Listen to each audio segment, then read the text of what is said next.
Bonjour à tous et bienvenue dans ce nouveau tutoriel.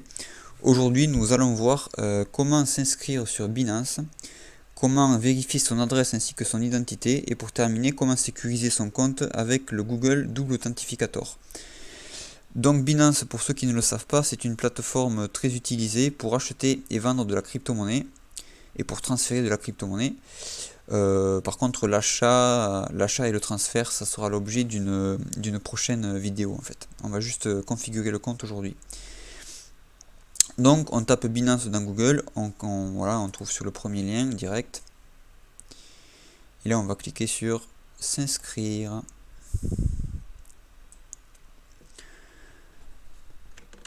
Donc là il vous demande votre email, votre mot de passe que vous allez choisir. Ensuite vous cliquerez sur créer un compte. Si une personne vous a parrainé, vous pouvez entrer son identifiant de parrainage pour, voilà, pour qu'il ait quelques bonus, mais il n'y a pas d'obligation.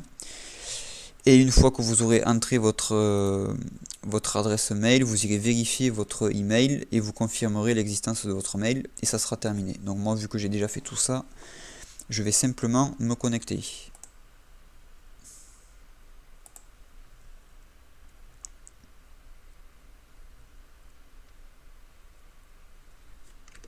Donc là, il voit que mon compte n'est pas sécurisé par la vérification Google que je vous disais au début. Donc on fera ça plus tard. On va commencer par l'identité et l'adresse. Donc vos options de compte, on les trouve là-haut. On peut cliquer donc sur sécurité.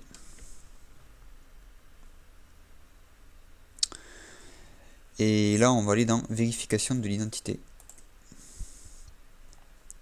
Donc détails personnels, on va aller ici. Donc là, il vous demande votre pays. Bon, donc voilà, vous mettez votre pays.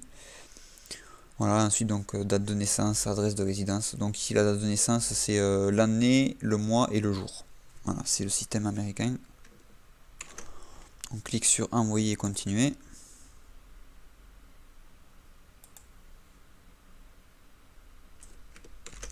Donc là il vous dit on va commencer la vérification. Ayez votre document d'identité à portée de main et cliquez sur démarrer. Donc là il vous demande de choisir un type de document d'identité. Moi je vais choisir le passeport. Donc ici vous avez trois options, soit vous prenez une photo, soit vous chargez un fichier qui correspond à votre passeport, voilà, une photo de votre passeport que vous avez déjà sur votre ordinateur. Soit il vous donne l'option d'utiliser votre téléphone mobile, j'imagine, pour prendre une photo avec. Bon, moi je vais faire upload file, c'est-à-dire télécharger un fichier car j'ai déjà mon passeport sur mon ordinateur. Donc pour ma part, une fois que j'ai mis mon passeport, il me demande de mettre en ligne un selfie. Donc il demande une image en couleur non éditée. Et ils disent les captures d'écran et les coupures, enfin les extractions de documents d'identité ne sont pas autorisées. Voilà. Donc là il vérifie la qualité pour vérifier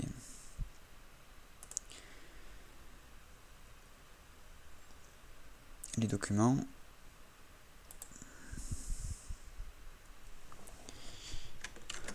Donc là il vous dit qu'on va faire une vérification avancée. Alors en gros on va devoir prendre une photo avec son téléphone mobile pour vérifier que c'est bien nous. Donc il faut éviter de porter des chapeaux, des lunettes non plus, ne pas utiliser de filtre et s'assurer que la lumière est correcte. Donc on peut cliquer sur Begin Verification. Ah oui, alors en fait ça va être avec la webcam en fait. Voilà. Donc il veut utiliser votre caméra. Donc là on va pouvoir faire autoriser. Voilà, donc là c'est fait. Donc alors c'est un peu, il faut mettre la tête bien comme il faut par rapport à ce qu'ils vous disent en fait. Et tant qu'il n'y a pas le truc jaune qui tourne, c'est que vous n'êtes pas de la bonne position. Voilà. Des fois il va vous demander même d'ouvrir la bouche un peu, vous voyez, et de baisser la tête un peu vers le bas. Voilà. Donc bon, tout est en anglais, donc c'est pour ça que je vous explique, mais voilà, c'est pas forcément évident, mais enfin voilà, on finit par y arriver. Donc là il vous dit la vérification faciale a été soumise, nous allons examiner les informations et vous envoyer les résultats par mail d'ici 1 à 3 jours ouvrables. Voilà. Donc c'est pas immédiat. Voilà. Donc vu qu'il va falloir 3 jours pour que l'identité soit vérifiée, on va pas faire l'adresse car on est bloqué en fait sur l'adresse tant que l'identité n'est pas vérifiée. Donc on va faire l'authentification Google en fait. On va mettre en place la sécurité du compte avec ça. Le temps que les choses se fassent. Alors du coup, bon, donc, toujours sur le petit symbole ici, donc dans sécurité, d'accord. Authentification Google en fait ici. On va aller dans marche. Donc là en fait ce qu'il vous demande c'est de télécharger et d'installer l'application Google Authenticator. Voilà, donc soit iPhone, soit Android. Une fois que c'est fait, vous faites suivant. Et là en fait il va vous demander de scanner le QR code avec votre téléphone depuis votre application Google. Donc c'est ce que nous allons faire en fait.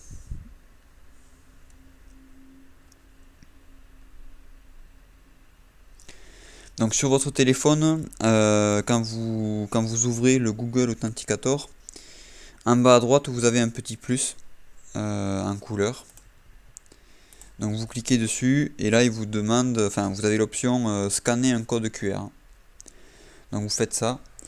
Et si pour une raison quelconque vous ne pouvez pas scanner le code, vous pouvez saisir la clé de configuration. Donc moi c'est celle-ci en fait ici. Donc voilà, c'est au choix. Donc moi je vais faire avec le code QR.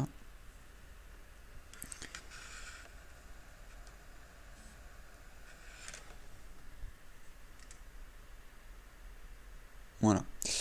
Donc là c'est fait sur mon téléphone, je clique sur suivant.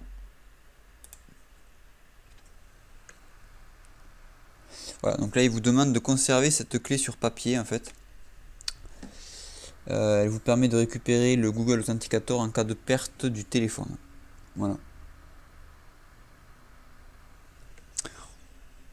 Clique, on continue. Donc là il demande d'activer l'authenticateur Google, donc apparemment il faut recevoir un code par email. Alors, je vais cliquer sur envoyer le code parce que j'ai toujours pas reçu en fait. Ah voilà, d'accord. Donc là voilà, il a envoyé l'email apparemment. Donc là dans mes emails j'ai bien reçu mon code, donc je vais le copier-coller. Je vais le mettre ici. Et là il vous demande le code de vérification, donc Google, du coup qui est sur votre téléphone, c'est-à-dire sur l'application qu'on vient d'installer donc. Donc vous remarquerez que ça change toutes les 30 secondes je crois. C'est ça la sécurité. Voilà, on envoie. Voilà, ça a marché, c'est cool. Voilà, donc c'est terminé pour vous voyez, donc l'authentification Google. Maintenant on peut le désactiver, donc ça prouve bien que c'est en cours de fonctionnement. Donc entre temps, moi du coup, vous voyez, entre temps en fait, j'ai reçu un mail comme quoi la vérification personnelle donc de mon identité était approuvée. Donc ça a pris 15 minutes en fait. Non, ça n'a pas pris 1 ou 3 jours, mais ça a pris 15 minutes. Donc du coup on va pouvoir enchaîner sur la sécurité suivante qui est vérifier les adresses en fait.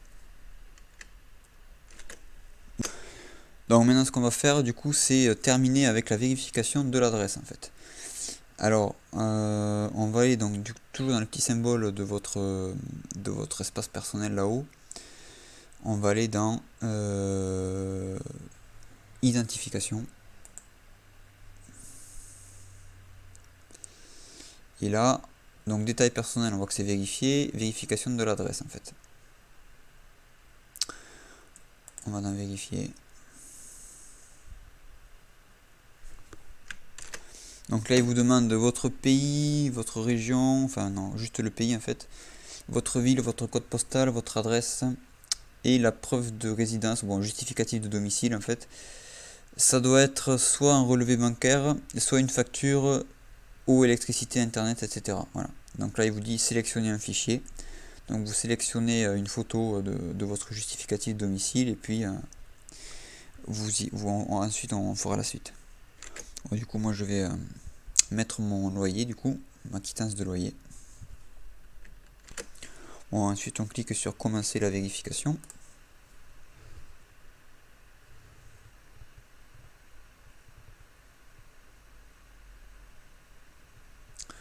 Voilà, bon là on voit que c'est en attente, alors je ne sais pas du tout combien de temps ça prend. Mais voilà, donc il n'y a plus qu'à attendre et puis une fois que c'est fait, on est tranquille en fait. Voilà. Donc c'est tout pour cette vidéo. Pour ce qui est de l'achat des crypto-monnaies, du transfert de crypto-monnaies, ça sera l'objet d'une prochaine vidéo. Merci.